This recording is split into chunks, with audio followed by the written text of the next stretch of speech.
오늘 할 신문 사설의 제목은 쌀 관세와 밀어붙이기 아닌 공론으로 정해야 한다. 자, 오늘 신문의 제목은 뭐냐? 쌀 관세와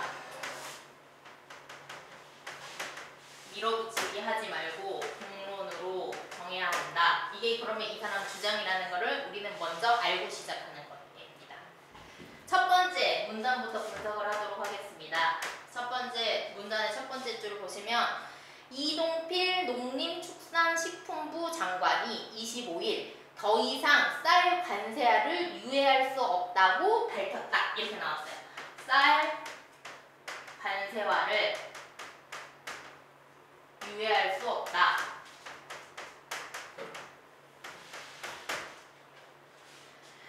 이것은 이 관세라는 거는 뭐냐면은 수입이 되거나 혹은 수출되는 거에 세금을 붙인다는 건데, 뭔가 수입되는 거에 세금을 붙인다는 것은 쌀 시장을 연다는 거고, 쌀 시장을 열겠다는 것은 앞으로 쌀이 밀려 들어온다는 거겠죠. 근데 이것을 미루는 것이 불가능하다라고 이야기를 했대요. 두 번째 문장을 보면요. 정부가 쌀 시장을 전면 개방하되 관세 부과를 통해서 수입 물량을 조절하도록 하겠다는 말이다. 라고 두 번째 문장은 얘에 대해서 한 번 더 부연 설명을 해주고 있는 거죠. 세 번째 문장. 지금까지는 의무적으로 도입해야 하는 물량을 빼고 쌀 시장을 열지 않았었다. 그럼 지금 현재까지 상황에 대해서 이야기를 하는 거고, 네 번째 문장을 보면 정부의 쌀 개방 정책이 크게 달라질 것이라는 이야기여서 파장이 작지 않을 것 같다. 현재까지는 쌀 시장을 열지 않았는데 지금 이 기점으로 쌀 시장을 열기 때문에 파장이 있을 거야 라고 이야기하는 게 바로 세 번째 문장이랑 네 번째 문장이었습니다.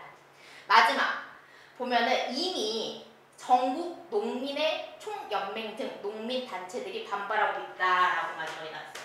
농민들이 반발하고 있다. 그렇지. 왜냐면 쌀 시장을 열겠다는 건데, 그럼 외국 쌀이, 값싼 쌀이 밀려 들어올 거고 농민들이 당연히 싫겠죠. 그래서 반발하고 있다는 입장이에요.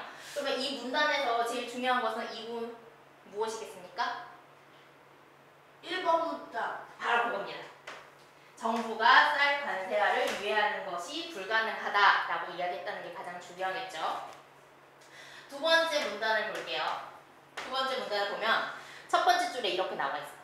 정부는 현행 의무 수입 제도를 유지하는 것보다 관세 부과 방식을 취하는 것이 낫다고 주장한다. 그러면 첫 번째 문장에서는 지금 정부의 주장이 나오고 있는데, 정부의 주장은 뭐냐면 의무 수입 제도보다는 관세를 부과하는 게 낫다는 거지.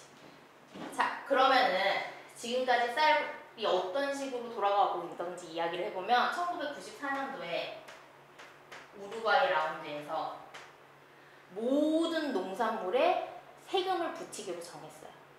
근데 갑자기 모든 농산물에 세금을 그래 붙이면 들어와도 좋아 하니까 우리나라는 농민들이 쌀을 가지고 먹고 사는데 시장 열겠다고 하니까 준비도 되어 있지 않고 반발이 너무 심했던 거죠. 그래서 95년도에 쌀만 제외시키기로 합니다. 쌀만 제외시키고. 이때 쌀 시장을 여는 것을 첫 번째로 유예한 거죠. 그 대신 대가가 있었지. 매년 20만 톤을 수입하기로.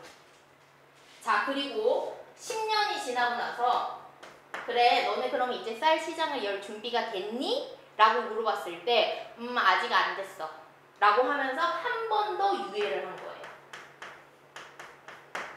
자, 그리고 이제 14년이 됐는데 쌀 시장이 이제 다시 열어야 되는 시점이 된 거죠.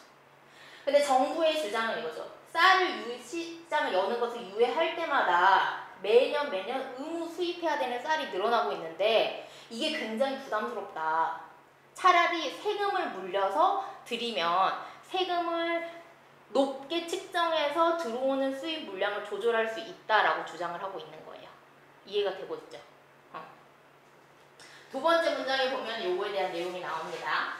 두 번째 문장. 한 해 40만 9천 톤에 이르는 의무 수입 물량도 소화하기 벅찬 마당에 유예로 받아내는 도입 물량을 늘리면 폐해가 만만치 않으리라고 예상한다 라고 정부의 근거 첫 번째예요.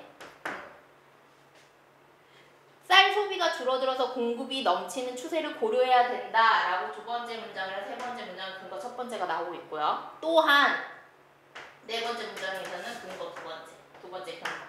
관계국들과 협상을 한 결과 유해를 받아내기가 어려운 현실이라고 이야기한다는 거죠.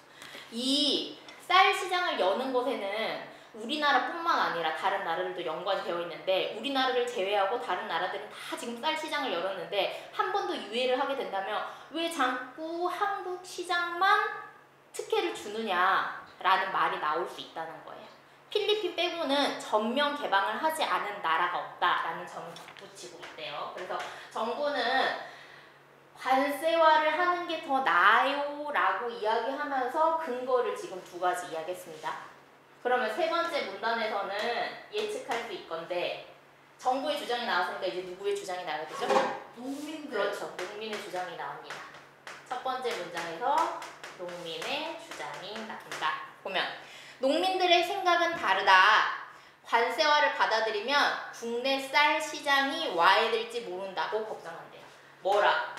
쌀 시장이 와해될 수 있다고 걱정을 하고 있어요. 처음에는 높은 관세율을 매겨서 수입 물량을 억제할 수 있겠지만 FTA가 추가로 취지되면 세율이 낮아질 것이야 라고 걱정을 하고 있다는 거죠. 이렇게 되면 외국 쌀이 우리 시장을 점령할 것이다. 그러면서 농민들이 한 번 더 주장하는 것을 강조해요. 뭐라고 주장을 하고 있냐면 이런 위험을 피하기 위해서 관세와 유예 기조를 지켜야 된다. 이런 위험은 어떤 위험? 세율이 낮아지는 위험. 알겠습니까? 마지막 문단. 네 번째 문단을 보면 정부가 이런 상황에서 관세화를 밀어붙이는 것은 문제 해결에 도움이 되지 않는다. 밀어붙이는 것은 문제 해결해야 할 수 없다. 두 번째 문단. 그래서 어떻게 해야 되냐? 농민들의 정부에 대한 불신과 피해의식만 키울 수 있기 때문에 진지하게 머리를 맞대야 한다. 논의해야 된다. 라고 나오고 있고요. 세 번째. 누구랑 논의를 하냐면 농민들과 논의를 해야 된다. 라고 이야기를 하고 있어요. 어느 방안이 농민들과 농업, 나라 경제에 도움이 되는지 논의해야 된다. 마지막 문장은 뭐? 국회와도 충분히 상의해야 된다. 누구랑? 국회와. 자, 처음에 쌀 관세화는 주장 밀어붙이게 하지 말고 공론하자 라고 이야기했고 처음에 쌀 관세 유예 불가 정부의 입장 나오고 그 다음에 정부의 주장 나오고 농민의 주장은 이러니까 마지막에 충분히 논의하자 라고 하면서 신문 사설이 끝나고 있습니다.